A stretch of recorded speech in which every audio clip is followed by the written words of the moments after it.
녹화 누르고 제가 기도하고 시작하겠습니다. 하나님 아버지 감사합니다. 사랑합니다. 2015년 6월 17일 수요일 저녁입니다. 주님, 저희들 역시 변함없이 약속한 시간에 나와서 주님 앞에 엎드립니다. 주님, 세상 참 소란하고 참 말도 많고 탈도 많습니다. 하지만 저희들 오직 주님만 신뢰하는 마음 갖고 의지하려고 이 자리에 나왔습니다. 주님, 예비하신 은혜로 채워주시옵고 아이들이나 어른들이나 마음문 열어주셔서 한 말씀 한 말씀 마음판에 새겨질 수 있도록 주님께서 인도해 주실 줄 믿습니다. 저희들은 낮춰주시고 오직 주님만 드러나는 귀한 시간으로 삼아 주시옵소서. 감사합니다. 주 예수님의 거룩하신 존함으로 기도드립니다. 아멘. 화요일 날은 윤정재가 하고요. 수요일 날은 뭐 똑같이 제가 하고 8시고요. 목요일 날은 1시 반에 시작합니다. 그래서 1시간 반 정도, 길면 2시간이고요. 3시 반 전에 끝나는 걸로 3시에서 3시 반 사이에 가위가 있습니다.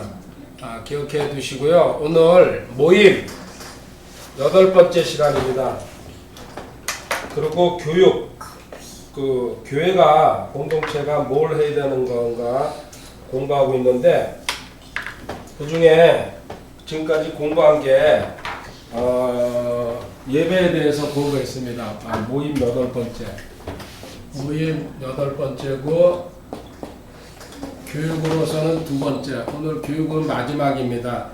교육은 2번째.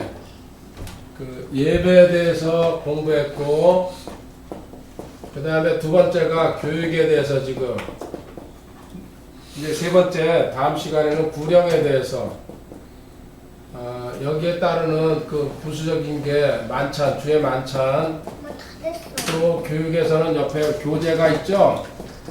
그 다음에 구령은 성교. 근데 이 뒷부분은 다루지는 않겠습니다. 그 전에 교회론 하면서 다뤘기 때문에 어쩌면 중요한 부분만 빼가지고 갈 수는 있습니다.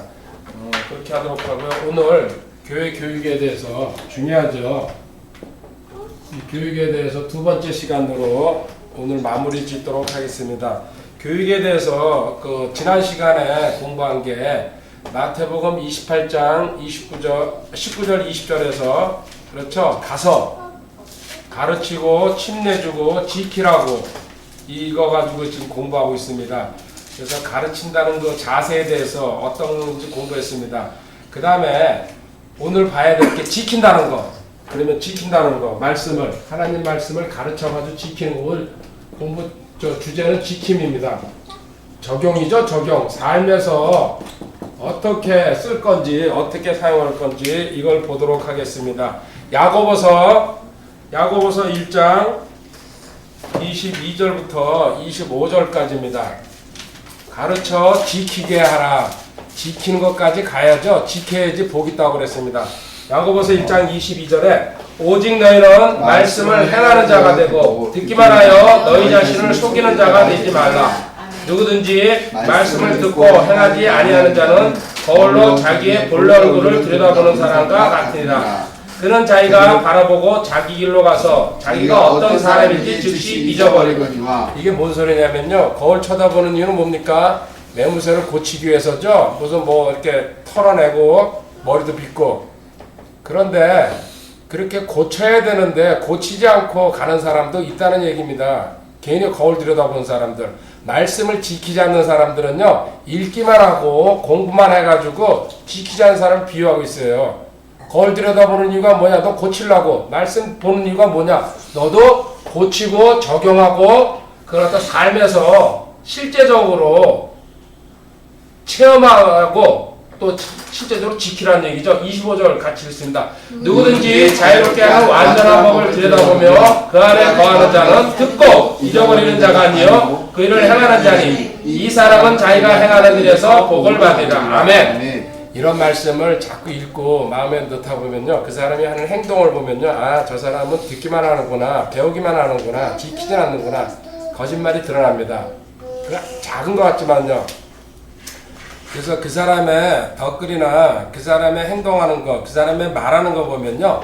거의 한 8, 90%가 올라오고 나머지 10%는 그 사람이 반복되는 행동을 보면요. 그 차이점을 보면은 아, 이 사람이 아니구나. 실체가 다르구나. 겉으로 드러나는 모습이랑 아니랑 다르구나. 이런 게 그 미묘한 차이를 성경이 보여주는 거예요. 성경이. 사람이 아는 게 아니고요. 그걸 보고 저도 눈치를 챕니다. 아, 그래도 반복을 여러 번 하다 보면요. 그 사람이 읽혀지면서 판단이 쓰는 거죠. 결국은 성경 구절을 내 안에다가 많이 넣고 확신하고 있으면요. 성경이 잣대가 돼가지고 그 사람을 죄는 거예요. 내가 똑똑하거나 내가 뭘 보는 게 아니고요.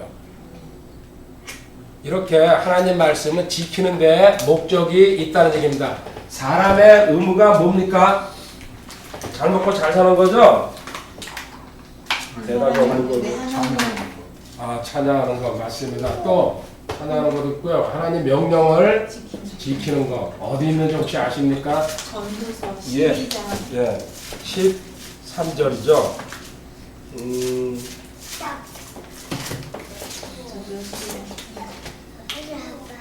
조금 점점 쓸만해지네요. 12장까지 가다니 우리가 전체 일의 결론을 들을지니 하나님을 두려워하고 그분의 명령들을 지킬저다. 이것이 사람의 온전한 의미이다. 아멘.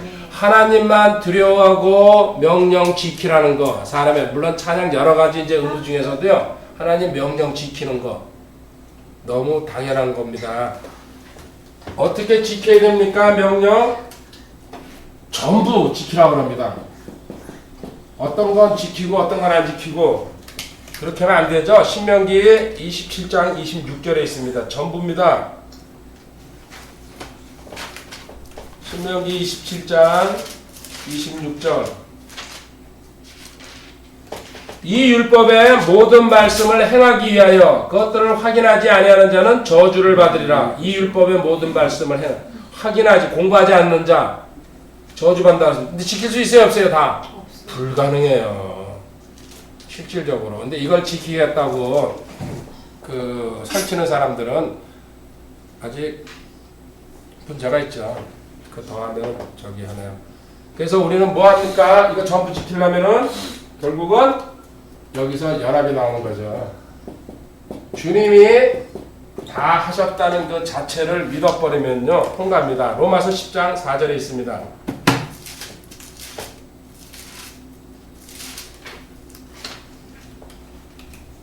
로마서 10장 4절.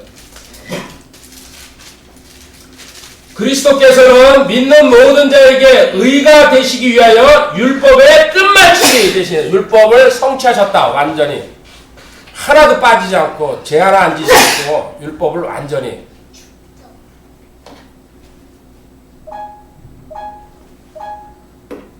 휴대폰도 25분을 설정하였습니다. 저 소리. 율법의 끝마침. 그래서 율법을 우리 마쳤다는 것, 주님 마쳤다는 그 사실을 믿고 우리도 율법에 대해서 죽었다고 믿으면은 갈라디아서 2장 19절에 있습니다. 갈라디아서 2장 19절. 갈라디아서 2장 19절.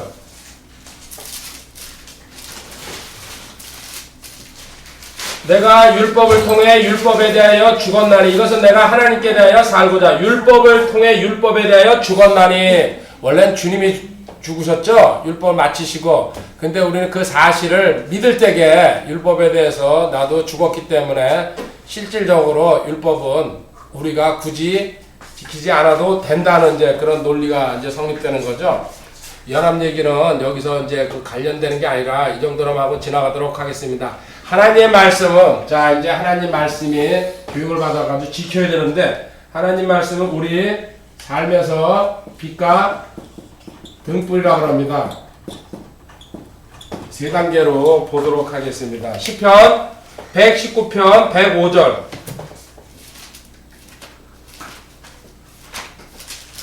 세상에서는 세상 지식과 또 세상에서 배운 것들이 그 사람의 그 길이 돼주고 그 사람 출세하는데 모든 것의 그 바탕이 돼주죠.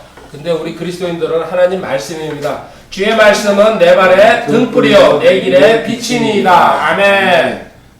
내 발의 등불이고 빛으로 어떻게 역사하는지 첫 번째 자기 자신을 돌아봐야 됩니다. 두 번째는 지체, 세 번째는 하나님입니다. 이 세 단계를 보도록 하겠습니다. 첫 번째 자신에 대해서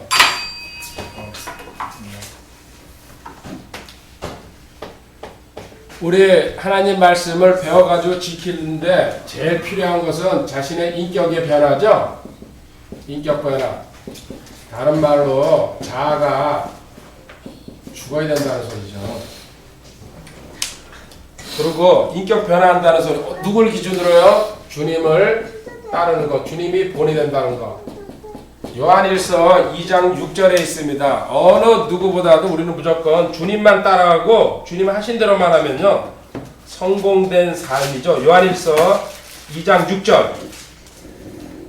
자기가 그분 안에 거한다고 말하는 자는 그분께서 걸은 것 같이 스스로 또한 그렇게 걸어야 할지니라. 주님께서 걸은 것처럼 주님 고난받고 핍박받고 환영받지 못했습니다. 그래서 그렇게 걸어야 된다는 얘기입니다. 그렇게 걸을 때에 주님을 따라가는 것이고 이럴 때에 우리 자아가 완전히 죽어야지게 가능합니다.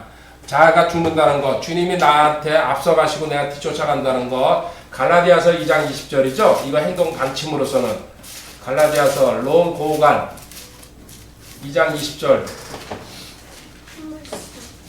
주님 본 따라야 되고요. 내 자아를 이렇게 처리해야 된다는 거. 내가 그리스도와 함께 십자가에 못 박혀 있으나 그럼에도 불구하고 사노라. 그러나 내가 아니요 그리스도께서 내 안에 사시니라. 나는 지금 내가 육체 안에서 사는 삶을 나를 사랑하사 나를 위해 자신을 주신 하나님의 아들의 믿음으로, 하나님의 아들의 믿음으로, 내 믿음이 아니라는 거. 이렇게 아들의 믿음을 주기 위해서 우리한테 뭘 합니까? 이렇게 댐병에 안 가니까 시료를 주죠. 단련이라고 그러죠. 또 고난, 뭐 여러 가지 표현으로 합니다. 주님 형상 다 함께 하기 위해서. 베드로전서 1장 6절 7절입니다. 베드로전서 1장 6절 7절. 비록 지금은 필요가 있어. 너희가 여러 가지 시험으로 인해 잠시 근심하고 있지만 그 구원을 크게 기뻐하나니 이것은 너희 믿음의 단련이 불로 단련해도 없어지는 금을 단련하는 것보다 훨씬 더 귀하여 예수 그리스도께서 나타나실 때 칭찬과 존귀와 영광으로 드러나게 하려 합니다. 아멘. 너희 믿음의 단련이 불로 단련해도 단련시키고 시련 줘가지고 이렇게 해가지고 기본적으로 저희한테 주려고 하는 게 두 가지입니다. 이렇게 시험 단련주는 이유가요. 첫 번째는 겸손입니다. 두 번째는 뭐랑 비슷한데요. 온유. 겸손과 온유를 위해서 주님의 본 마태복음 11장에 나와 있잖아요. 그래서 겸손 구절만 찾아보도록 하겠습니다. 베드로전서 뒤에 5장 5절 6절에 겸손하라는 거.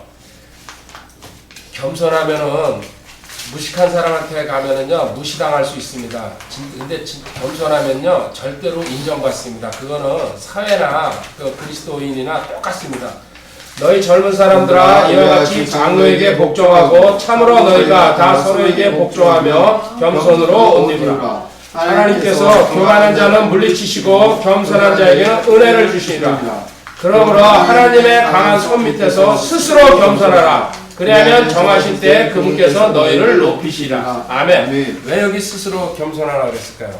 스스로 겸손해지지 않으면요 하나님이 강제로 뚜둑에 패가지고 겸손하게 만들겠다는 얘기죠. 그러니까 네가 알아서 하라는 얘기죠. 스스로 겸손하라. 이렇게 겸손해지면요 그 밑에 10절도 같이 읽읍시다. 그러나 모든 은혜 하나님 곧 그리스도 예수님을 통해 우리를 부르사 자신의 영원한 영광에 이르게 하신 분께서 너희가 잠시 고난을 받은 뒤에 너희를 완전하게 하시고 굳건하게 하시며 강하게 하시고 정착시키시니 아멘. 아멘. 겸손하게 만든 다음에 이렇게 완벽하게 정착, 흔들리지 않게 어떤 상황에서도. 그래서 어떤 얘기를 듣던지 그리고 돈이 다 떨어질 거를 미리 대비해가지고 다이아가 몇 캐럿이냐 필요 없죠, 그죠? 아멘. 그때 가면은 그리고 늘 제가 이제 우리 아이들이 그렇게 무슨 얘기할 때 제가 한 얘기 했습니다. 다 들어줍니다. 아주 심각하게 얘기하거든요. 그래 알았다. 그러고 또 한마디만 더 합니다. 근데 오늘 저녁에 휴가 되면 뭐하냐? 그 지금까지 한 얘기 뭐야? 말짱? 도로로 쓸데없는 얘기 하지? 아멘. 오늘 저녁에 주님 보시면은 우리가 아무리 계림이고 장가계고 무슨 다이아고 뭐 그죠? 실업수도 아니고 뭐 그러니까 항상 오늘을 열심히 살라고 그랬죠. 주님은 내일 살 것까지는 걱정하면은 건방지다고 그랬어요. 내일은 내일 닥쳐서 생각하자. 아멘. 오늘까지만. 그러니까 오늘 뭐 국수를 먹든지 닭을 먹든지 그거까지는 계산해야 되는데 내일 거 하면은 너가 신이 되려고 그러는구나. 그건 내 목이다. 그 뜻이에요. 아멘. 나중에는 무슨 얘기 안 하죠. 이제 그래서 무슨 얘기 할 얘기냐? 그럼 뭐 휴거 얘기할 텐데 뭐. 자매님들도 계속 다 들어줘요. 끝까지 심각하네.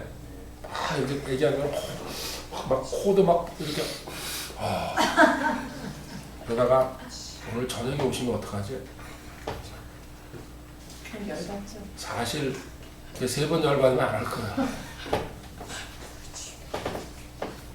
사실이 될 수도 있어요. 오늘 저녁에 오실 수 있어요. 아멘. 진짜 그건 어느 누구도 예측 못하니까. 그리고 또 하나 이제 우리한테 필요한 게 항상 소망을 갖고 있어야 돼요. 이 소망 없는 사람은요 쉽게 그러니까 병원에 있는 사람들이 아픈 사람들이 소망이 없어요 거의 다. 그 사람들 그래서 그 중에서도 소망이 있는 사람은요 끈질게 버텨내고 살아서 나옵니다. 뭔가 움직이려고 그러고 자기가 하려고 그러고 성경이 우리한테 여러 가지 그 유익을 주지만요 그 중에서도 특별히 소망이라는 거 로마서 15장 4절이 있습니다. 15장 로마서 15장 4절.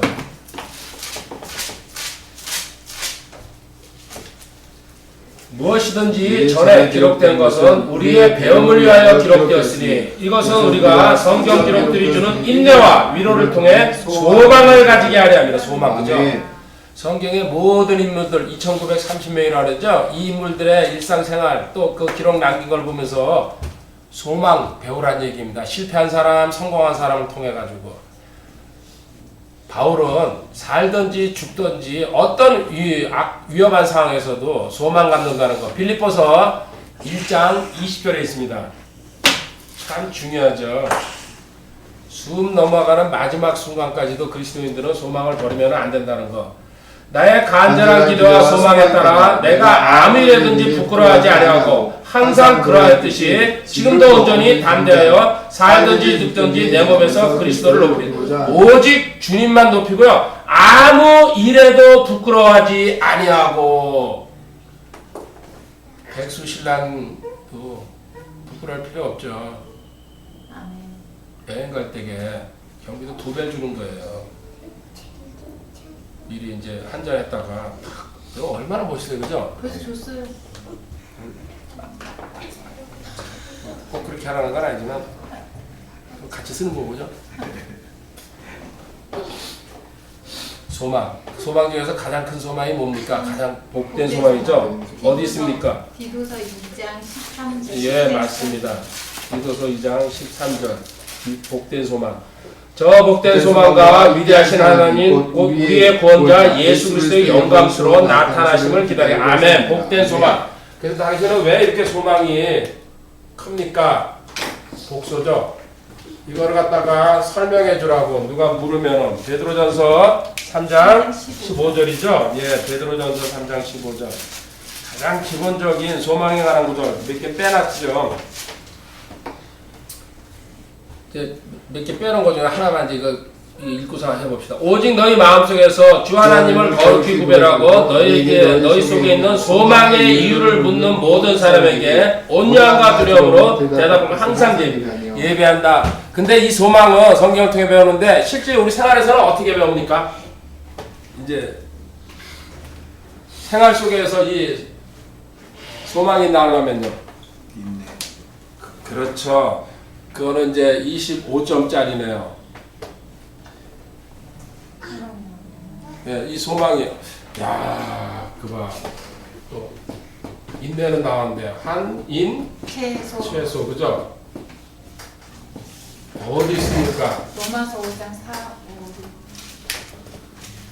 그런데 조금 덜 찍어야 되는데 찍기는 5장 3절 아니에요?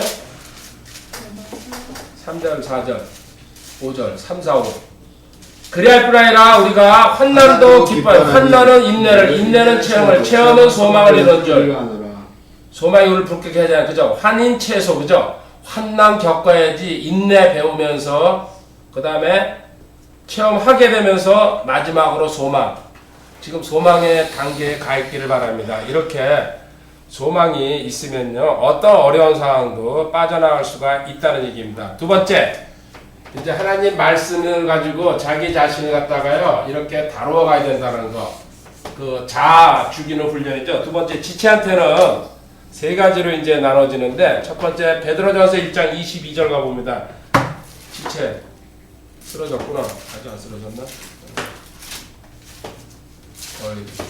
베드로전서 1장 22절에 너희가 성령을 통해 진리의 순종함으로 너희 혼을 깨끗하게 하여 거짓 없이 형제들을 사랑하기에 이르렀으니 순수한 마음으로 뜨겁게 서로 사랑하라. 성령을 통해 진리의 순종 너희 혼을 깨끗하게 거짓 형제들을 사랑하기에 이르렀 그죠? 지체 사랑이 이제 우리가 두 번째 해야 될 일입니다.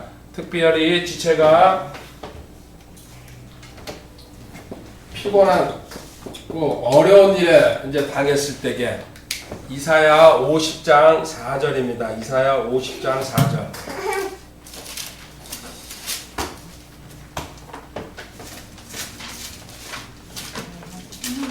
이사야 50장 4절에 주 하나님께서 학식 있는 자의 혀를 내게 주사 내가 피곤한 자에게 때에 맞는 말을 할 줄 알게 하시나니 그분께서 아침마다 일깨우시되 나의 길을 일깨우사 학식 있는 자같이 듣게. 자, 다른 사람에게 꼭 필요한 말을 준다는 얘기입니다.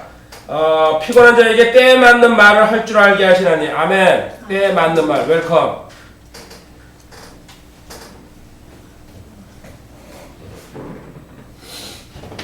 웰컴 하니까 가네. 성경을 배우는 이유가 잠언 22장 21절에 가봅니다. 잠언 22장 21절. 주문도 26도를 설정하였습니다. 너로 하여금 진리의 말씀들을 확실함을 알게 하며 또 너에게 사람을 보내는 자들에게 진리의 말씀들로 답변하게 하려 하면 하겠냐. 하나님의 말씀으로 답변한다. 말씀으로. 그러면 내 권위가 아니고 하나님 권위로서 하나님께서 문제를 풀어간다는 얘기죠. 이럴 때게 상대편이 알아들으면 참 기쁘죠. 잠언 15장 23절에 나와 있습니다. 근데 말씀의 가치를 모르는 사람은요 그냥 끄떡끄떡하고 뭐 굳이 성경을 저렇게 펴가지고 얘기하고 그럴까 그런 사람들도 있습니다. 사람은 자기 입의 대답으로 기쁨을 누리라니 때에 맞게 한 말이 얼마나 좋은가. 그렇죠? 그 상대도 그렇고 전하는 사람도 그렇고. 그래서 그 밑에 28절에 가보면요 의로운 자의 마음은 대답을 하려고 영과거니와 사악한 자의 입은 악한 것들을 쏟아내라. 우리 그 공부하는 사람들 특히 또 리더나 강사들은요 이거 대답하려고 연구하는 겁니다. 어떤 식으로 대답해줘야지 만족할까. 그 만족은 성경 구절로 대답하는 게 가장 좋다는 거. 그리고 지체들을 위해서는 이제 두 번째 헌신해줘야 됩니다. 서로가 서로를 위해서. 마태복음 10장 42절입니다. 마태복음 10장 42절 이거죠? 이제 물 한 잔 하시나. 또 누구든지 제자의 이름으로 이 작은 자들 중 하나에게 찬물 한 잔이라도 줘 마시게 하면 진실로 내가 너에게 이르노니 그가 결코 자기 보상을 잃지 아니하리라. 찬물 한 잔. 냉커피도 좋습니다.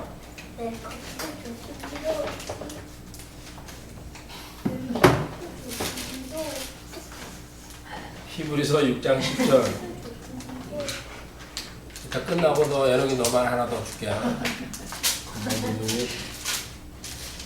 3번씩이나 그것도.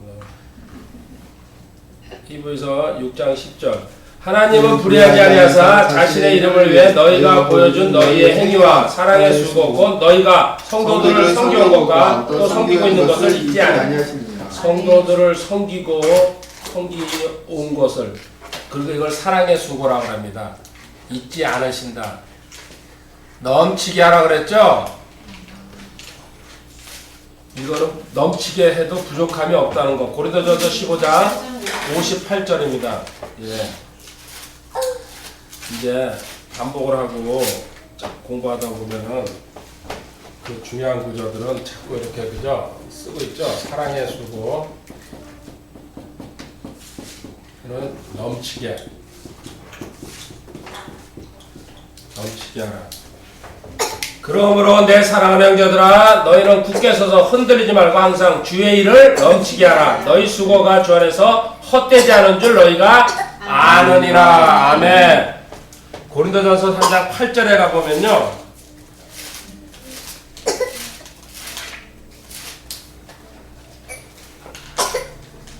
이는 심는 자와 물 주는 자는 하나이며 저마다 자기의 수고에 따라 자기의 보상을 받으리라. 각자 수고한 거에 대해서 보상은 다 따로 있다는 거. 지체 공동체를 위해서 수고한 거 절대로 헛되지 않다는 얘기입니다. 또 하나 지체들을 위해서 하나 이제 해야 될 게 대표적인 거 지금 보고 있습니다. 위로하라는 얘기예요. 너가 받은 위로로 위로하라는 거. 고린도후서 1장 3절 4절에 있습니다. 기억해두는 구절들이 이제 이렇게 머리에 이제 내려앉기 시작하면요, 나중에 대화하거나 누가 질문할 때에 그 구절을 사용하는 거죠. 하나님을 찬송하리로다. 그분은 곧 우리 주 예수 그리스도의 아버지시여 긍휼의 아버지시며 모든 위로의 하나님. 그분께서 우리의 모든 환난 중에서 우리를 위로하시면 우리 자신이 하나님께 위로받을 때 얻는 위로를 힘입어 우리가 어떤 고난 중에 있는 자도 능히 위로하게 하려 하십니다. 자기가 직접 경험하고 체험한 위로, 그거 잊어먹을 수 있어요? 그거를 그 사람한테 간증해 주라는 얘기예요. 힘들고 어려울 때에. 난 이렇게 빠져나왔습니다. 나는 우리 신랑이 천수할 때에 이렇게 견뎠습니다. 먼저 이 미용을 갖다가 배우려고 일단 취미로 시작했습니다. 근데 이게 기술이 돼가지고 이렇게 사용하고 있다는 거. 지금 현재 우리는 그 끝에 부분을 모르기 때문에 할 수 있고 시작되는 일은 언제든지 출발하는 겁니다. 특별히 문제가 안 되는 거는 하나님 그 일을 통해서 어떤 일을 하실지 모르기 때문에 항상 가능성을 열어두고서 이렇게 또 이제 위로도 받는 방면에 또 잘못된 건 꾸짖어야죠. 꾸짖어. 무조건 그냥 오케이 하면 안 됩니다. 디도서 2장 15절에 있습니다.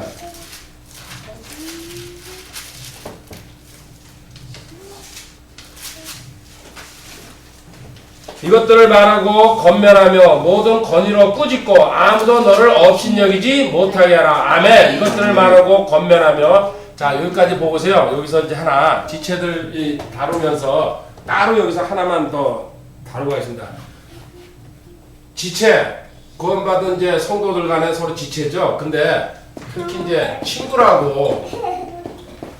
친구 관계에서는 어떻게 해야 되는지 성경에서 친구에 대한 걸 갖다가 오늘 중점적으로 공부하고 마지막에 하나님에 대해서는 간단하게 정리만 하고 내려가도록 하겠습니다. 친구 없는 사람 없고요. 또 앞으로도 친구가 될 수 있고. 그런데 제가 이제 이렇게 물어볼게요. 과거에 먼저 살던 그 동네, 거기서 살 때에는 거기 있는 사람이 죽자 살자고 갖다 주고 뭐 그렇죠. 떠나면은 사실은 고만이에요. 여기도 떠나면은 고만이. 그래서 우리는 뭡니까? 나그네라는 얘기예요. 그 기본적인 사고방식 갖고 있으면 어느 한 군데서 우리는, 그래서 이스라엘 사람들한테 하나님이 원하는 게 뭡니까? 장막 치고 살아라 했던 거예요. 자기 집을 짓고 살면요, 거기서 대대로 살라고 막 그냥 가꾸고 난리칠 거 아닙니까? 장막은 필요하면은 걷어가지고 옮기기 때문에 마그네와 순례자의 삶. 그래서 언제든지 떠난다 생각하면요, 주변에다가 굳이 열심히 뭐 할 필요 없어요. 내일 떠날지도 모르기 때문에. 자, 어쨌든 친구에 대해서 한번 보도록 하겠습니다. 이 동네에서요, 아무리 저도 마찬가지예요. 그래서 주변에 아는 사람 거의 하나도 없어요. 하나도 없죠. 그냥 목례만 이렇게 합니다. 같이 이렇게 마주치면은 이렇게 목례만 하고 지나가지. 그러니까 한 명도 깊이 이렇게 대화하거나 저거. 근데 이제 그 사람이랑 꼭 무슨 복음이라든지 이런 얘기 해야 될 경우에는 경우는 다르겠죠. 그렇죠. 어쨌든 여기 얼마나 살겠냐. 또 이제 만약에 제가 이제 그 임대 같은 데 들어가서 10년 산다 그러면은 거기서는 처음부터 작전을 피고 들어가야죠. 떡 돌리고 뭔가 인간관계 만들어 놓고 10년 살면서 부닥치고 전해야 되니까. 근데 잠시 사는 데서는요, 잠시 거쳐가는 거예요. 잠언 17장 17절. 친구는 언제나 사랑하며 형제는 어려운 때를 위해 태어. 친구와 형제에 대해서 대비인데요. 언제나 사랑하는 게, 친구는 일단 늘 사랑하라고. 지금도 사랑하고 있나요? 늘 사랑. 친구에 대해서는 이게 이제 출발점입니다. 그리고 친구는 두 종류로 나눠집니다. 잠언 18장 24절에 여러 친구를 두는 자는 반드시 자신을 다정한 자는, 신경 쓸 일이 많죠. 그래서 세상에서 마당발이라고 그래가지고, 이게 이제 특히 결혼식이나 이제 뭐라 그럽니까? 초상 때 이제 이거 자랑하고 싶어가지고 많이 오면은, 근데 성경에서 그거 별 볼 인간 세상에서 벌어지는 일이다. 여러 친구를 두는 자는 반드시 자신을 신경 써야 된다는 얘기입니다. 형제보다 더 친밀한 친구. 친구는 뭐란 얘기예요? 양보다 질이 중요하다는 얘기 좀 하고 있어요. 양이 아니고 질이다. 아멘. 성경에서는.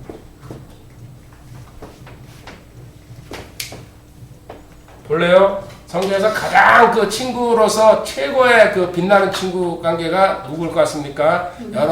예? 그렇죠. 자신 있게 얘기하셔도 됩니다. 다윗과 요나단. 사무엘상 18장 1절입니다. 아주 여러 뭐 다니엘의 세 친구도 있지만요, 다윗과 요나단은 진짜 그 관계 쭉 읽어보면은 대단했죠. 사무엘상 18장 1절에 먼저 요나단이 뿅 갔어요. 다윗한테. 사람을 알아본 거죠. 요나단도 대단한 수준이라고 봐야 됩니다. 그러면은 다윗이 사울에게 말하기를, 마침에 요나단의 혼이 다윗의 혼과 굳게 결합되어 요나단이 그를 자기 혼같이 사랑한다. 자기 몸처럼 사랑했다는 얘기입니다. 이렇게 해가지고 목숨까지 끝까지 그 봐주잖아요. 근데 요나단이 아버지 따라갔다가 죽죠. 그래가지고 죽었다는 소리 듣고 다시 하는 얘기 들어볼래요? 사무엘하 1장. 다윗과 요나단입니다. 26절. 사무엘하 1장 26절. 내 형제 요나단이여, 내가 너로 인하여 괴로워하노라. 내가 내게 큰 기쁨을 주었으며 내가 나를 사랑함이 놀라워서 여인들의 사랑을. 여자가, 어떤 여자가 자기 사랑하는 것보다도요, 요나단 네가 나 사랑한 게 최고였다. 그죠? 이 정도로 다윗과 요나단은 진짜, 이게 뭐 친구라고 얘기할 수 있겠죠. 진짜 양보다 질이죠. 다윗과 요나단. 파요가 아니네요. 그렇게 되면. 그리고 이제 주님께서 재밌는 말씀 하셨습니다. 돌아가시면서 자기 엄마 누구한테 맡겼습니까? 그렇죠. 요한복음 19장 26절 27절. 친구는 아니지만 근데 실제적으로 그 친구처럼 가장 사랑한 제자라고 그러죠. 요한복음 19장 26절 27절에 그러므로 예수님께서 자기 어머니와 자기가 사랑하던 제자가 곁에 서 있는 것을 보시고 자기 어머니에게 이르시되, 여자여 당신의 아들을 보소서 하시고 그 뒤에 그 제자에게 이르시되 내 어머니를 보라 하시니 그때부터 그 제자가 그녀를 자기 집으로 모십니다. 근데 여기 재밌는 게요, 참 이게 묘합니다. 마태복음 13장 55절에 가면은 주님 형제들 이름이 쭉 나오거든요. 이게 왜 그랬을까요?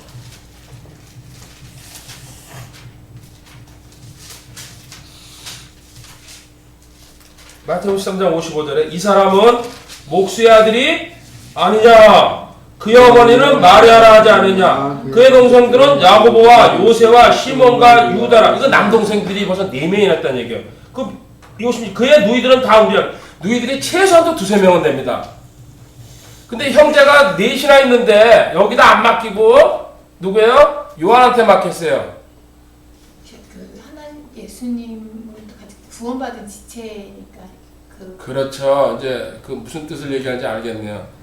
이때는 이 형제들이 안 믿었기 때문에 형제보다도 믿는 요한이 더 확 지체한테 맡긴 겁니다. 맞습니다. 근데 나중에 믿게 되죠. 그죠? 이거 죽은 다음에 이제 믿게 되는데 다락방에 올라가가지고 이때는 그 영적인 일을 모르니까는 엄마라서 존경할 수 있으면 지체로서는 대우를 못하니까는 의미심장한 얘기죠.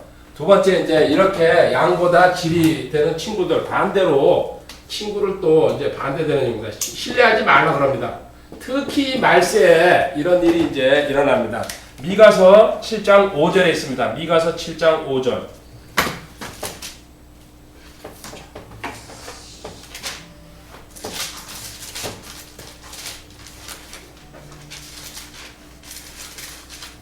너희는 친구를 신뢰하지 말고.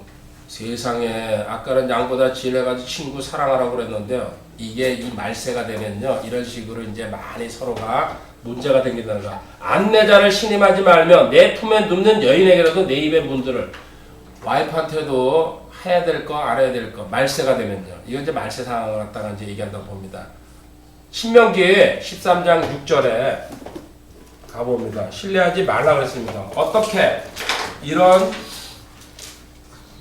잘못된 친구가 있다는 얘기. 신명기 13장 6절. 내 형제나 내 어머니의 아들이나 내 아들 딸이나 내 품의 아내나 내 자신의 혼같이 여기는 내 친구가 은밀히 너를 깨어 이르기를 우리가 와서 너나 내 조상들이 알지 못한 다른 신들을 곧 내게서 자 꿰어가지고 친구가 혼같이 여기는 생명같이 여기는 그 귀한 친구. 그러니까는 또 넘어갈 수밖에 없습니다. 좋은 일도 아니고 우상 숭배하는데 끌고 갈 수 있다는 얘기입니다. 이단한테도 끌고 갈 수 있다는 얘기. 이런 친구들은 그 이제 잘못된 거죠. 특히 주님도 알고서 물론 겪으셨지만요. 시편 41편 9절에 가면요. 친구가 돌아서서 대적이 된다는 얘기. 가까운 사람이 돌아서면은 무섭게 더 변할거리죠. 시편 41편 9절에 참으로 내가 신뢰한 나의 친한 친구 곧 내 빵을 먹은 자가 자기 발꿈치를 들어 나를 대적하였다. 이건 누구 얘기하는 겁니까? 가룟 유다죠.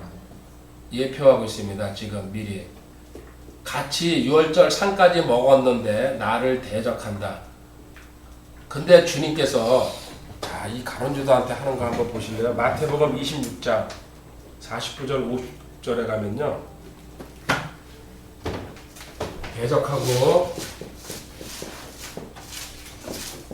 가유. 마태복음은 26장 49절.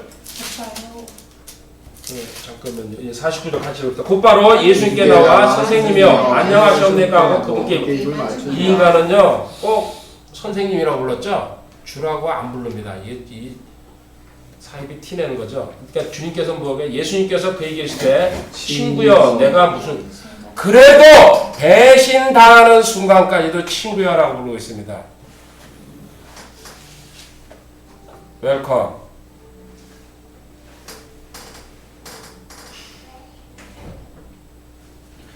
친구요. 친구요. 어서 오셔. 예수. 자, 주님 멋있죠? 무슨 상황이 일어나는 거 다 알면서도 친구여 하고 부르는 주님의 마음. 뭐가 담겨 있을까? 참 깊이 이거는 묵상해 보시고 생각해 보시기 바랍니다. 친구 배신하더라도 친구는 친구라는. 근데 이 가룟 유다는 이거를 모르고 이제 죽어버렸죠. 안타깝지만은. 이제 친구에 대해서 좀 더 깊이 내려가 봅니다. 이제 친구에 대해서 세 단락으로 보는데 첫 번째 두 번째, 세 번째입니다. 친구. 잠언 19장 4절. 돈이 친구를 만든다는 얘기 맞습니다. 돈 있으면요 사람들 줄줄줄 따라붙죠. 누구는 가이드 하면은 어떻게 뭐라고 그러더라? 그러니까 뭐 자기가 가이드 하겠다고 자체가 그랬죠. 네? 잠언 19장 4절. 재물은 많은 친구를 만드나 가난한 자는 자기 이웃으로부터 재물은 물질은. 근데 이제 이게 뭐가 잘못된지 이제 보여드릴게요. 재물 일단은 맞습니다. 돈 있으면 뿌리면요 사람들 그 불나방처럼 덤벼들어요. 옛날에 해봤을 겁니다. 그죠? 뭐 사준다 그러면은 너나 나나. 그 밑에 7절도 가난한 자는 그의 모든 형제들도 미워하거늘 하물며 그 친구들이 얼마나 더 그를 멀리하냐. 그가 많은 말로 그들을 따라갈지를 그들은 그에게 돈 없으면은 별별 없죠. 무시해버리. 형제지간에도 그렇고 친구들한테도 일단 물질이 일단은 중요하다는 거 얘기하고 있습니다. 물질은 친구를 많이 만들 수 있는 조건은 될 수가 있다는 얘기입니다. 그래서 잠언 19장 그 6절에 또 하나 친구를 사귀는 방법. 많은 사람이 통차의 호의를 간청할 것이요 선물을 주는 자에게는 모든 사람이 그쵸? 선물 가지고 마음을 살 수 있다는 거. 선물로도 유효 적절하게 사용하면 이건 아주 효과가 좋습니다. 그죠? 그 앞에 참고 구절로 잠언 선물에 대한 거 잠언 17장 8절에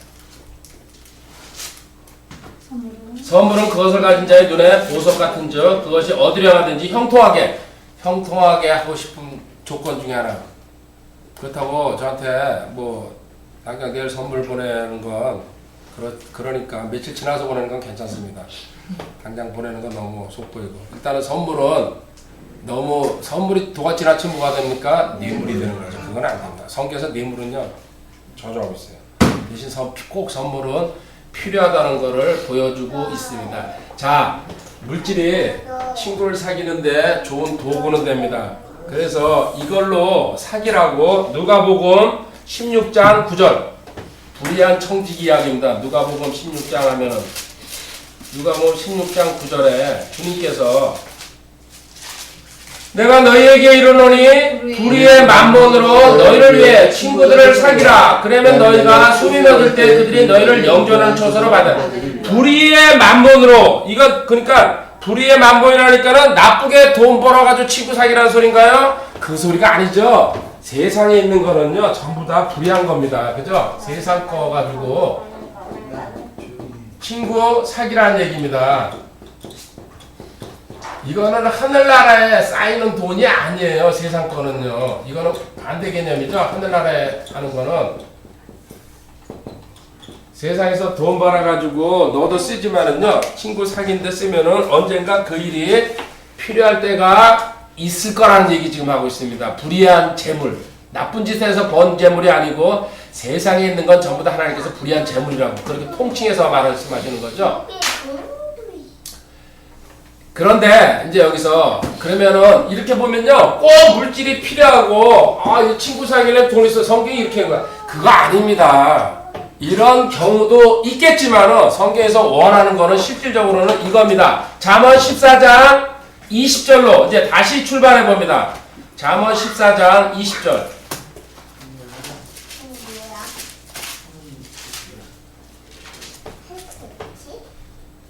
가난한 자는 자기 이웃에게도 미움을 받으나 부유한 자는 친구가 아니 똑같은 말 아닙니까? 부유한 자는 친구가 많다고. 그렇죠. 이거 뭐야 같은 소리 하면서 왜? 아닙니다. 여기 부유하다는 얘기가요. 근데 물론 물질적인 부유도 가능하지만요. 실질적으로 누가 가장 부유합니까? 예수님이 부유. 그 다음에 우리 성도가 예수님이 부유한 건 공동 상속자 아닙니까? 그죠? 지금 부유한 자는 친구가 많다는 건 성도 지금 얘기하고 있는 거예요. 성경에서는 영적으로는 너희가 가장 부유한 자다. 고린도후서 6장 10절 우리가 구원보다 더 값어치 있는 일이 있어요? 없어요. 그거 하나만 가지고도 우리 부유하다고 떵떵거리면서 살 수 있는데 고린도후서 6장 10절에 바울이 날카롭게 한마디로 이걸 갖다 끊어버렸죠. 고린도후서 6장 10절. 근심하는 자 같으나 항상 기뻐하고 가난한 자 같으나 많은 사람 부유하게 하며 아무것도 없는 자 같으나 모든 것을 소유한 자. 이게 우리예요. 아멘. 지금 현재 눈앞에는 안 보이지만은 저희가 남태평양을 꿈꾸고 피지, 그죠? 뭐 그냥 캠핑카, 유럽 가장 부유하기 때문에, 그리고 하나님이 원하시면 해준다는 얘기입니다. 아멘. 이 사고방식을 너가 갖고 있으면요, 위에서 물질을 가지고 계세요. 하나님은 이걸 원하시는 거예요. 너가 진짜 부유하다는 거, 이 부유함을 갖다가 가지고 있으면, 근데 이건 안 됩니다. 이거 특히 여기 이제 부유하다는 거 구원이라고 한마디라고 얘기할 수 있어요. 이거는 너가 풀어야 된다는 얘기입니다. 말하라. 이렇게 말해가지고 이 말하는 거에 대한 대가로서 너가 친구를 많이, 그 사람이 변화되면 진짜 친구가 될 거 아닙니까? 마가복음 5장 18절 19절에 있습니다. 우리한테 원하시는 건 진짜 이겁니다. 그리고 진짜 친구는 이런 친구란 얘기입니다. 영적으로 변화시켜가지고 영적으로 하나님 나라에 들어가면요, 그 친구가 너를 어떻게 있겠냐 이거죠. 마가복음 5장 18절에 그분께서 배에 오르실 때 많이 들렸던 사람이 그분께 간구하여 자기가 그분과 함께 있을 것을 구했으나 예수님께서 그를 허락하지 않으시고 그에게 이르시되 집으로 내 친지들에게 돌아가 주께서 너를 위해 얼마나 큰 일을 행하시고 너를 불쌍히 여기셨는지 그들에게 고하라. 지금 너가 받은 은혜를 고하라. 나 따라다니지 말고. 이게 친구를 사귀는 가장 성경에서 부유한 자라는 얘기예요. 너 친구는 일반적인 친구가 아니고, 또 하나 고하라는 얘기죠. 말하는 얘기예요. 요한복음 4장에 가면요, 누굽니까? 우물가의 여인도 주님 만나고 나서요 떠들고 이제 동네로 뛰어들어가잖아요. 요한복음 4장 28절에 그때 여자가 자기의 물 항아리를 버려두고 자기 길로 와서 도시로 들어간 사람들이 말하되 와서 지금까지 내가 행한 모든 일을 내가 말한 사람을 보라. 이분은 그리스도가 아니냐. 자, 주님을 전하는 삶. 이렇게 해서 친구를 늘려가라는 얘기예요. 너는 가장 부유한 자라는 거. 자부심을 갖고서. 이렇게 이제 또 요한복음의 우물가의 여인도 그렇고요. 그래가지고 이 부유한 일에는 사람들을 초청해서 같이 들으라는 얘기입니다. 주변 사람도. 사도행전 10장 24절입니다. 사도행전 10장 누구 얘기입니까? 고넬료 얘기죠. 백부장. 베드로 초청하고서요, 볼래요? 자기 집에 불러들인 사람들. 사도행전 10장 24절에 그 다음날 그들이 가이사랴에 들어가니라 고넬료가 자기 친족들과 가까운 친구들을 함께 부르고 그들을 기다려. 이 사람들 다 변해졌잖아요. 고넬료 때문에. 이거 평생 있겠어요? 이거는 세상 재물로도, 세상 어떤 걸로도 이거는 갚아줄 수도 없고 받을 수도 없는, 우리 그리스도인은 가장 부유한 자라는 얘기예요. 구원받았기 때문에 주님과 공동 상속자. 넌 그래서 그 네가 받은 구원을 갖다가 아무것도 없는 것 같지만요, 영적 복이라고 그러죠. 가장 많이 소유한 자, 그 자부심 가지고 이걸 너가 말해줬을 때 그 사람이 또 다른 사람한테 말해가지고 한 사람 한 사람 그런 친구를 사귀라는 얘기입니다. 두 번째, 이제 실질적으로 친구 불쌍할 때게, 고난 받을 때게 불쌍히 여기라. 너무 당연한 얘기입니다. 욥기 6장 14절입니다. 욥기 6장 14절.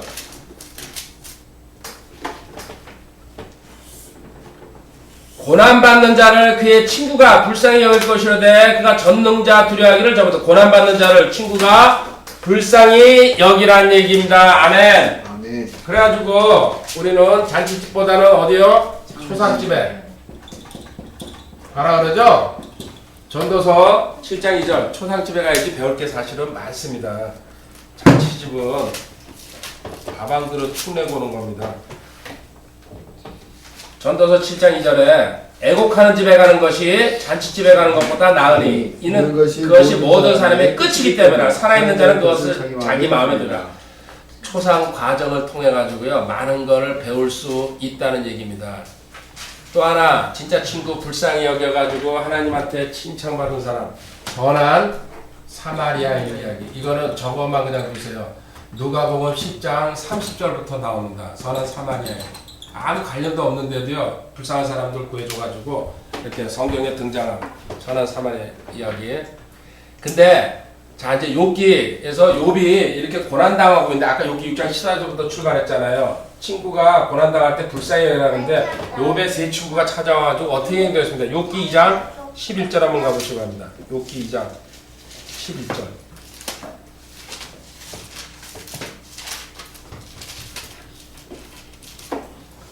이제 욥의 세 친구가 이 모든 재앙이 그에게 닥쳤다는 것을 듣고 그들이 저마다 자기 처소에서 왔는데 그들은 대만 사람 엘리바스와 수아 사람 빌닷과 나만 사람 소발이더라. 그들이 와서 그와 함께 애국하고 그를 위로하고 서로 약속을. 자 이렇게 처음에 출발은 거창했어요. 근데 욥이 뭐라고 얘기합니까? 욥기 16장 20절에 한번 가보시죠. 이 세 친구는 완전히 실패했어요.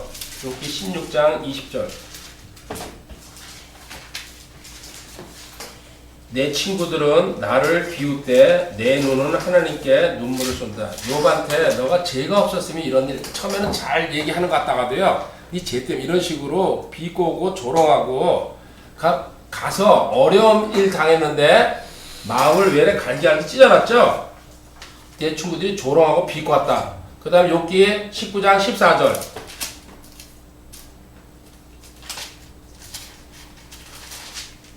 내 친척들은 끊어지고 내 친한 친구들은 나를 잊었도다.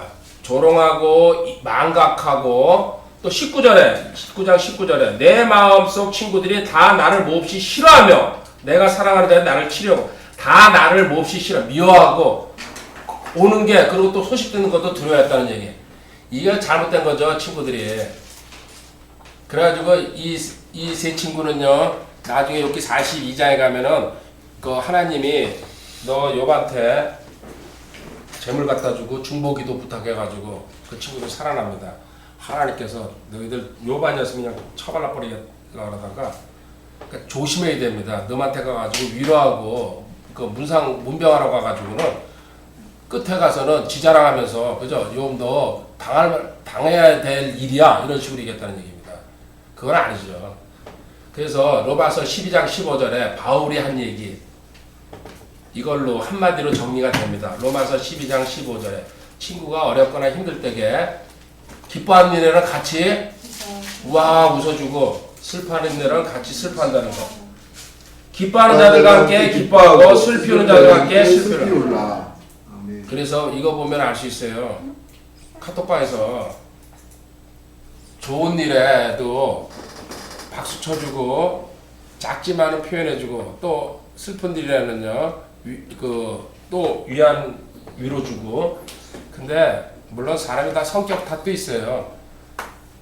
그것도 훈련이고 그거 한마디 같지만요 하나님은 보고 계십니다. 그리고 그게 마음의 품성이에요. 내가 속에 있는 게 올라온다 그랬으니까요. 중요한 겁니다. 그 못 알아듣거나 준비 안 된 사람들은 못해요. 자 이제 세 번째로 가봅니다. 친구가 좋습니다. 필요하고 필요하기도 하고. 세 번째, 친구가 무슨 문제가 생기거나 잘못할 때에는 경고도 할 수 있어야 되는 거. 잠언 27장 6절에 있습니다. 이게 진짜 친구입니다. 잠언 27장 6절. 그래서 이렇게 얘기합니다. 친구가 주는 상처는 믿음직하다. 원수의 입맞춤은 속임수가 가득하다. 자, 친구가 주는 상처는 믿음직하다고 합니다. 신뢰할 수 있다는 얘기입니다. 저 친구가 나를 위해서 이야기하는구나. 근데 들을 때에는 기분 나쁠 수도 있어요. 그 밑에 더 설명이 9절에 나와 있습니다. 향유와 향수가 마음을 기쁘게 하나 이처럼 마음에서 우러난 친구의 권고도 사람에게 달콤하여 이렇게 설명해 주는 겁니다. 진짜 진심으로 권하는 그 친구의 그 어떤 그 경고나 책망은 필요하고 그때는 못 받아들일 수 있어도요 그 사람한테 많은 그 어떤 그 영향력을 미칠 수 있다는 거. 또 그 잠언 27장 17절 그 뒤에 넘어가 봅니다. 새가 새를 예리하게 하는 것 같이 사람이 자기 친구의 얼굴을 예리하게 하는. 새가 새를 예리한다는 게 뭡니까? 새를 깎아내면 어떻게 합니까? 값은 새끼리 부닥쳐가지고 더 센세를 부닥쳐가지고 그 막 불똥이 튀죠. 그래서 친구가 그 친구한테 경고하거나 잘못한 걸 갖다 꾸짖을 때게요. 그 친구가 가슴 아플 수 있지만요. 그렇게 빛나게 되는 길로 갈 수 있다는 거. 좋은 친구를 두면요. 그렇게 아주 고쳐준다는 얘기입니다. 그런데 반대로 떠나는 사람도 있어요. 이거는 근데 빠이빠이 하고 정리하는 게 좋습니다. 사실은. 성경적으로 보면. 못 받아들이고 못 알아듣기 때문에. 근데 이제 근데 관계가 깊다 그러면 한두 번 정도는 더 봐줘야 되겠죠. 그렇지만은 별로 그 아닌 상태 같으면요. 그 친구한테 소모전입니다. 그거는. 그리고 참고 구절로 그 잠언 27장 10절에 내 친구와 내 아버지의 친구를 저버리지 말며 부모님의 친구들도 무시하지 말라는 것. 이건 연관성이 깊습니다. 지금 이렇게 거꾸로 생각해 보면 됩니다. 나나 지금 예를 들어 윤정재가 친구입니다. 그쵸? 나 동갑이에요. 안 그래요? 아니 40대가 아니고 올라갈 때 동갑이에요. 33살. 나 항상 그걸 기준. 여기 다 동갑이야 쟤도. 근데 쟤는 내가 너무 차이 나니까 말 안 하지만. 그죠? 근데 제가 성장했어요. 이 연관은 분명히 맺게 돼 있어요. 그리고 어떤 상황이 벌어졌을 때게 우리 아버지 친구라는 거, 우리 또 그 부모님의 그 연관된 사람이라는 거, 그래가지고 영화나 이런 거 봐봐요. 돌봐주고 봐주고 서로 연결돼 가잖아요. 이거는 무시할 수 없는 거예요. 아버지랑 나랑 가까웠다 그러면요, 그 자식이 또 어떻게 대응할지 이거 그래서 여기 써놓은 거예요. 내 친구와 내 아버지 친구를 저버리지 말며 내 형제 집에 재난 옛날에 형제 집에 들어가지 말라 그럽니다. 형제는 돈 없다 그러면요. 안 볼 수도 있다는 얘기입니다. 근데 지체로서 맺어지고요. 진짜 친구가 되면요. 돌봐줄 수 있다는 얘기. 가까이 있는 이웃이 멀리 있는 형제보다 나으니라. 그렇죠? 또 하나 참고 구절로 잠언 22장 11절.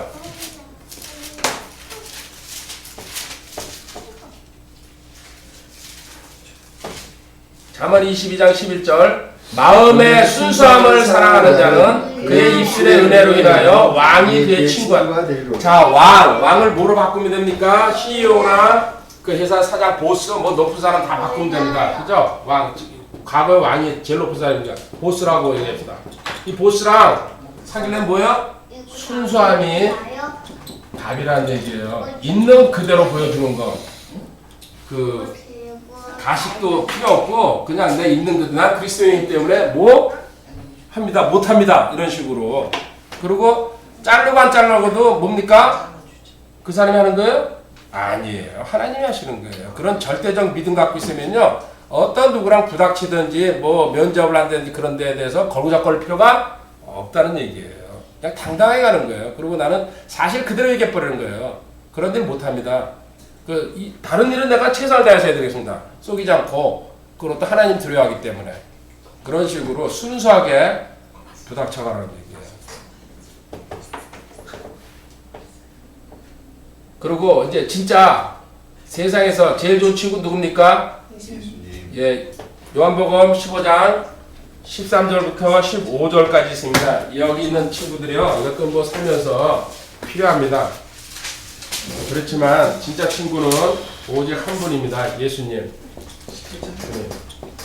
요한복음 15장 13절부터 15절 길지만은 보도록 하겠습니다.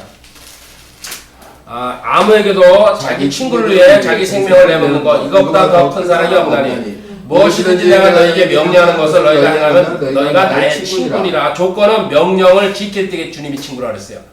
이제부터 내가 너희를 종이라 하지 아니하리니 종은 자기 주인이 하는 것을 알지 못하나 오히려 내가 내 친구라 했나니 이는 내가 내 아버지께 들은 모든 것을 너희에게 알려주었기 때문에. 그렇죠. 다 알려주었기 때문에. 그래서 주님만 친구로 삼아야 됩니다. 그럼 주님 친구로 삼지 않을 경우에 누가 친구가 되는 겁니까? 그렇죠. 마귀가 친구가 되고 세상이 친구가 되는 것 반대예요. 세상을 친구로 하면 뭐라 그랬어요? 하나님과 원수로 할 때 어디 있습니까? 맞습니다. 야고보서 4장 4절. 성경은 어느 한쪽이 아니면요 반대쪽으로 가게 돼 있어요. 야고보서 4장 4절에 너희 가늠하는 남자들과 가늠하는 여자들아 세상과 친구가 되는 것이 하나님과 원수 되는 것인 줄 너희가 알지 못하느냐. 그러므로 누구든지 세상의 친구가 되고자 하는 자는 하나님의 원수가 이렇게 명확하게 써놨는데도요, 세상 친구 되고 싶어가지고 발버둥 치는 사람들, 그리고 자신이 그 친구가 돼 있다는 사실도 모르고 있어요. 교회 다니면서 거듭나지도 않았으니까 문제가 안 되는데, 거듭났으면서도 이거는 두고두고 명심하시고 그 친구라는 개념 살짝 공부했습니다. 이제 마지막으로 그 하나님에 대해서, 그러면 우리가 말씀을 지킨다는 거, 하나님에 대해서는 어떤 부분을 갖다가 요거는 간단하게 하고 끝내도록 하겠습니다. 일단 이사야 40장 25절 26절. 이사야 40장 25절 26절. 하나님은 유일무이하신 분입니다. 어디에다 견주거나 비교할 데가 없다는 얘기. 거룩하신 이가 이르시되 그런즉 너희가 나를 누구와 같다 하겠으며 누가 동등하다 하겠냐 하시니라. 너희 눈을 높이 들어 누가 이것들을 창조했나 보라. 그분께서 수에 들어 그것들의 분대를 드러내시고 자신의 크신 능력으로 그것들 모두를 이름대로 부르시나니 그분의 권능이 강함으로 하나도 빠지지 않. 아멘. 절대. 자, 전능자, 창조주, 뭐 이 어디다 우리 인간의 언어로 표현할 수 없는 분. 그 뒤에 설명 한 구절 더 볼게요. 이사야 45장 7절. 나는 빛도 짓고 어둠도 창조하며 평안도 만들고 재앙도 창조. 나 주가 이 모든 일. 인간 세상의 기륭 화복은 전부 다 하나님 손안에 있다는 거. 아멘. 이런 하나님. 자, 하나님에 대해서요, 많이 알면요, 내 자신이 단단해집니다. 그분을 아버지라고 모시고 있기 때문에. 그래서 하나님 공부는 깊이 하는 게 좋습니다. 그분의 인격 품성서부터 시작해가지고 많이 알면 알수록. 그분이 내 백그라운드라는 얘기죠. 이런 분이, 근데 우리가 다 알면 좋지만요, 이제 핵심적으로 알아야 될 게 있습니다. 이사야 55장 8절 9절에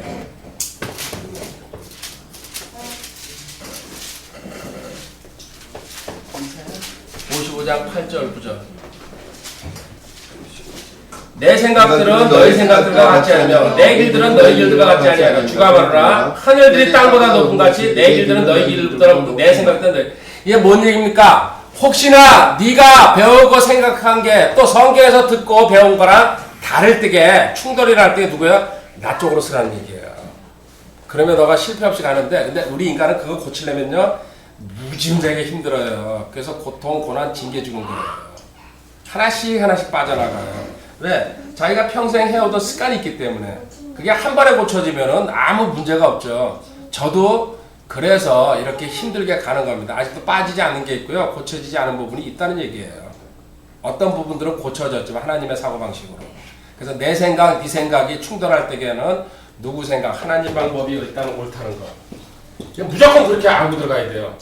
그래서 어리석은 사람들이 그 댓글이나 이런데 자기 생각을 올리죠. 큰 날 작은 날 얘기하면서. 참 어리석게 한량 없습니다. 그걸 뭘 얘기하는지도 본인이 모르고 있고.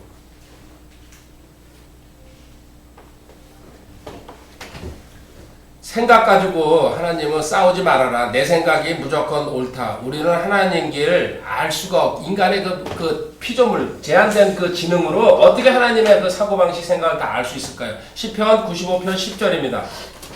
그냥 절대적으로 겸손해야 되는데. 시편 95편 10절. 습동아 이 세대로 인해 근심하여 이르기를 그것은 마음속으로 잘못하는 백성이요 그들이 내 길들을 알지 못해. 배우지 못하고 자기 생각으로 가니까 내 길들을 알지 못하고 있구나. 안타깝죠. 하나님께서요, 하나님의 길 모르면서 자기, 그러니까 공부하지 않으면 이거는 알 수가 없습니다. 그나마 우리가 이렇게 부지런히 공부해도 일부분 아는 거예요. 앞으로 평생을 해도요. 그럼 먼저 보면 잊어먹잖아요, 자꾸. 그죠? 공부 또 해보면 알지만은. 반복해서 해가지고 남는 건 있지만요, 저도 잊어먹어요. 대신 이제 하나, 그 하나님께서 힌트를 하나 주셨어요. 아모스 3장 7절에 가면은,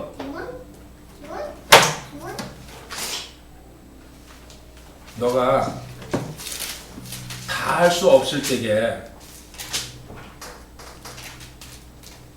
분명히 주 하나님은 자신의 은밀한 일을 자신의 종 대언자들에게 계시하지 아니하거나 아무것도 분명히 하나님께서는 하나님의 그 필요한 종을 통해 가지고요 계시 알려 주면서 간다는 얘기입니다. 그래서 이런 어떤 숨통이 있기 때문에 우리가 그 알 수 있고 답답하지만은 또 갈 수 있다는 거. 해주고 물론 그 이제 그 100% 의지하는 건 아니지만요 정확하게 하나님 말씀으로 갈 때에 거기서 답을 찾으라는 지금 힌트를 주고 있습니다. 그래서 하나님께서요 이렇게 방법이 다른데 하나님은 이제 두 가지 방법을 취하시죠. 어떨 때에는 하나님 자신을 숨기십니다. 또 어떨 때는 나타내시고 이거를 이제 구별할 수 있어야 돼. 이 숨긴다는 것 갖다가 하나님의 침묵이라고 그러는데 골치 아파지죠. 이렇게 되면요. 답답하고 아무것도 안 보이니까는 시편 27편 9절입니다. 시편 27편 9절.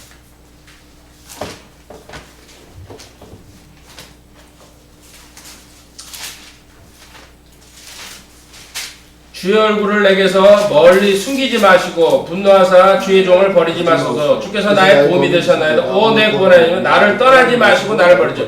내게서 멀리 숨기지 마시고 하나님의 얼굴이 숨겨졌을 때 우리는 공경에 빠진다는 상황이에요. 힘들어지죠. 이제 그 침묵과 이 숨김에 대해서는 하나님 공부할 때 했기 때문에 깊이 다루지는 않습니다. 반대로 또 하나님께서 얼굴을 비추신다는 것. 시편 119편 135절. 분명히 보여준다는 얘기. 119편이요? 예, 135절.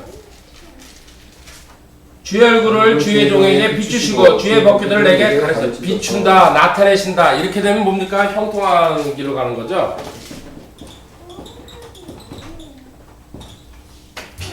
이거를 민감하게 반응하면서 가야 됩니다. 우리가 이제 그 공부하고 체험하다 보면요, 이게 구별이 되면서 이렇게 하시는구나, 이렇게 하시는구나. 그 이제 하나님의 패턴을 갖다가 어느 정도 알게 되죠. 이제 마무리합니다. 자, 교육에서 우리 이제 이것도 필요하지만요, 예전에 이제 이런 말씀을 많이 들었는데 실질적으로는 이제 우리 공부한 사람들은 이게 아니라는 거 알게 될 겁니다. 시편 81편 10절에 한번 가보시기 바랍니다. 입을 크게 열면 채워준다 그러는데요. 이게 이제 긍정적 적극적 사고방식이 출발점도 되는데 사실은 말도 되지도 않는 소리입니다. 너를 이집트 땅에서 데리고 나온 주 내 하나님이니 내 입을 크게 열라 내가 그것을 채우리라. 뭡니까? 이 크게 열면 메르스만 들어갑니다. 마스크 쓰고 다녀야지. 이거 믿고 다니죠? 그래가지고 이런 구절 뽑아가지고 뭐 연말에 무슨 카드 뽑았다고 그냥 안 뽑는 것보다 재미있으니까는 재미로 할 수는 있지만요, 입을 크게 열라는 거 절대로 이거는 맞는 얘기 아닙니다. 하나님은 입을 크게 여는 게 아니고요, 훈련을 통해가지고 교육을 통해가지고 네 입을 채운다고 합니다. 실질적으로는 입만 열어가지고는 절대로 안 됩니다. 그 훈련은 뭡니까? 숲을 보는 방법을 배우는 거고요. 교육은 또 나무를, 그 숲 안에 있는 나무를 보는 거, 이거 배워야 돼요. 그러니까 두 가지, 그 숲을 보려면은 만환경이 있어야 되고, 나무를 보려면은 현미경, 두 개를 들이대면서 성경을 공부해야지, 그렇지 않고 아예 하다못해 듣기라도 해야 돼요. 그래서 이제 이 숲 보는 거는 우리가 많이 하기 때문에 나무 보는 방법 중에서 하나는요, 어떤 단어 하나가 나왔을 때에 살짝만 얘기해 볼게요. 첫 번째, 이 단어를 볼 때에 맨 먼저 사전을 한번 찾아보는 거예요. 일반 사전이나 또 성경 사전을. 두 번째, 그 단어가 쓰여 있는 그 문맥, 그 자리에 앞뒤, 그거만 읽는 게 아니고요, 그 아래 위에 문장을 읽어가지고 이 단어가 여기서 이렇게 흐름에 쓰였구나. 그리고 세 번째, 이 단어가 쓰인 모든 성경 구절을 다 찾아보는 거예요. 이게 가장 기본적인 그 방법입니다. 제가 오늘 이 친구라는 이 단어가 떠올라가지고 지체 공부를 하다가 그 성경 다 찾아봤어요. 친구라는 그 단어를. 그래가지고 1차적으로 요거 뽑아낸 거예요. 그 구절을 가지고. 어디 정리되어 있는 게 아니고 그 저 혼자 이제 맞춰가는 거죠. 공부한 거 가지고. 이런 식으로 찾아내면요. 뭐 성경에 이 단어들 엄청나잖아요. 그 중요한 단어들. 그런 단어 가지고 다 그 짝을 이걸 이렇게 친구라는 단어를 갖다 쭉 몇십 개 돼요. 그 구약 성경부터 시작하면요. 아브라함도 하나님 친구라고 불렀잖아요. 그죠? 그런 것들 쭉 해가지고 다 뽑아놓은 다음에 그거를 계속 들여다보면요. 이렇게 줄이 서는 거죠. 1시간, 2시간, 3시간. 그냥 그것만 쳐다보고 있는 거예요. 그냥요. 그러면은 이제 다음에 또 이제 여기 안 쓴 거 있거든요. 나머지 또 쳐다보는 거고 또 줄이 서요. 그게 이렇게 아 이거 밑으로 껴야 되었구나. 이렇게 가야 되었구나. 그렇게 해가지고 만드는 거예요. 다른 뭐 특별한 이게 무슨 채나 컴퓨터 들어가가지고 자칫 이렇게 해줬으면은 얼마나 저도 그랬어요. 야 누가 이거 해주는 사람 있으면 얼마나 좋을까. 그래서 앉아서 계속 쳐다보고 상상해봐요. 그죠? 재밌죠? 그래서 어떤 데 3시간 볼 때도 있어요. 앉았다 일어났다 하면서. 그 찾아놓은 것만 가지고. 그래서 천천히 하나씩 정리하고 합니다. 근데 무척 재밌어요. 정리할 때는. 이게 나무를 쳐다보고 공부하는 방법입니다. 그러면서 하나만 이제 여기서 마지막 구절입니다. 절대로 자기 서니까 자기가 먼저 알고 배운 거는 하나님 빼주세요. 항상 이거 기도를 하면서 공부해야 됩니다. 이게 참 중요하죠. 자기 기준이 먼저 서 있으면요. 하나님께서 뒷답을 안 주십니다. 마태복음 11장 25절 아이처럼 순수한 마음 가지고 하나님 말씀 대하라는 거. 이거 읽고 기도하고 마치도록 하겠습니다. 11장 25절 그때 예수님께서 응답하여 이르시되 오 하늘과 땅에 주신 아버지여 아버지께서 이것들을 지혜롭고 분별 있는 자들에게는 숨기시고 아기들에게는 드러내셨사오니 감사하이다. 벌써 에너기만 돼야 돼요. 벌써 고집이 있어가지고 지네 아버지가 뭐라 그래도 대답도 안 하고 앉아있습니다. 근데 우리는 쟤는 아직 몰라서 그렇죠. 우리는 벌써 배워가지고 이렇게 가고 있기 때문에요. 내가 배운 거, 내가 생각했던 거, 그거 다 내려놔야 돼. 그래 이제 하나님께서 그 하나님 걸 보여주시기 시작하시지. 그거가 꽉 붙들고 있으면요, 절대로 눈 안 열립니다. 그래서 20년을 KGF를 뭐 합니까? 맹한 소리 하고 있잖아요. 기도하겠습니다. 하나님 감사합니다. 이제 모임에서 교육 부분 끝냈습니다. 이제 또 다음 공부도 또 계속 이어갑니다. 주님 고백합니다. 저희들 오늘 이 시간부터 하나님 말씀 진심으로 또 진짜로 의지하고 신뢰할 수 있는 마음 주시옵소서. 내 생각, 내 지식, 내가 지금 배운 경험, 체험 전부 다 던져버리고 오직 하나님 말씀에 무조건 아멘하고 아멘으로 끝나지 않고 지키는 그 수준까지 갈 수 있도록 그것마저도 주님께서 인도해 주십니다. 돌아가는 발걸음도 인도하여 주시옵소서. 내일 또 오후 1시에 또 1시 반부터 공부합니다. 주님, 그 자리에도 주님께서 함께 해주실 줄 믿습니다. 감사드리며 주 예수님의 거룩하신 조람으로 기도드립니다. 아멘.